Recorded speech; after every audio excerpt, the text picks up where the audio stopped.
এবার ভারতকে অন্ধকার দেখালো পাকিস্তান। মুহুর্মুহু মিসাইল হামলায় কাঁপল ভারত। ভারতের অন্তত 40 থেকে 50 জন সেনা সদস্য নিহত হয়েছে বলে দাবি করেছেন পাকিস্তানের তথ্য ও সম্প্রচার মন্ত্রী তারার। বৃহস্পতিবার সংসদে একটি প্রস্তাবের ওপর বক্তব্য দেওয়ার সময় পাকিস্তানের এই মন্ত্রী বলেন, ভারতের ক্ষেপণাস্ত্র হামলার জবাবে পাকিস্তানের পাল্টা হামলায় নিয়ন্ত্রণ রেখা বরাবর 40 থেকে 50 জন ভারতীয় সেনা নিহত হয়েছেন। গতকাল রাতে পরপর বিস্ফোরণে কেঁপে উঠেছে ভারত।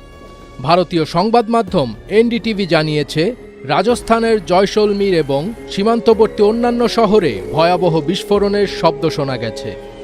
পাকিস্তান সামরিক বাহিনী ভারতের বিভিন্ন সামরিক ঘাঁটির উপর একযোগে মিসাইল ও ড্রোন হামলা চালানোর পর সীমান্তবর্তী রাজ্যগুলোতে ব্ল্যাকআউট ঘোষণা করা হয়েছে।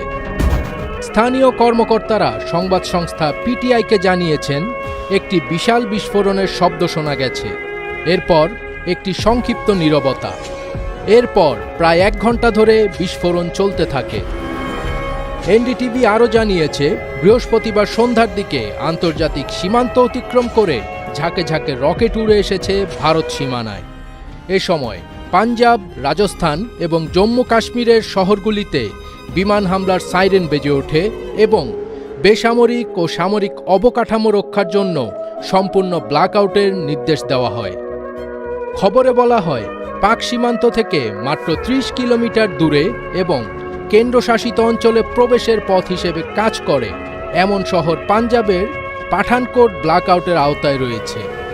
এছাড়া দিল্লি থেকে 250 কিলোমিটারেরও কম দূরে চণ্ডীগড়ও অন্ধকার রয়েছে।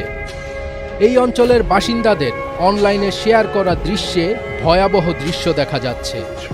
রাতের আকাশে পাকিস্তানি ক্ষেপণাস্ত্র ছড়িয়ে পড়েছে এবং ভারতীয় পাল্টা ব্যবস্থার আঘাতে বিস্ফোরিত হচ্ছে। ভারতীয় সংবাদ মাধ্যম আনন্দবাজার জানিয়েছে, বৃহস্পতিবার রাতে পাকিস্তানের মোট 8টি ক্ষেপণাস্ত্র ধ্বংস করেছে ভারত। পাক হামলার নিশানায় ছিল মূলত জম্মু কাশ্মীরের বিমানবন্দর, সাম্বা, আরএসপুরা, আরিনা সংলগ্ন এলাকা।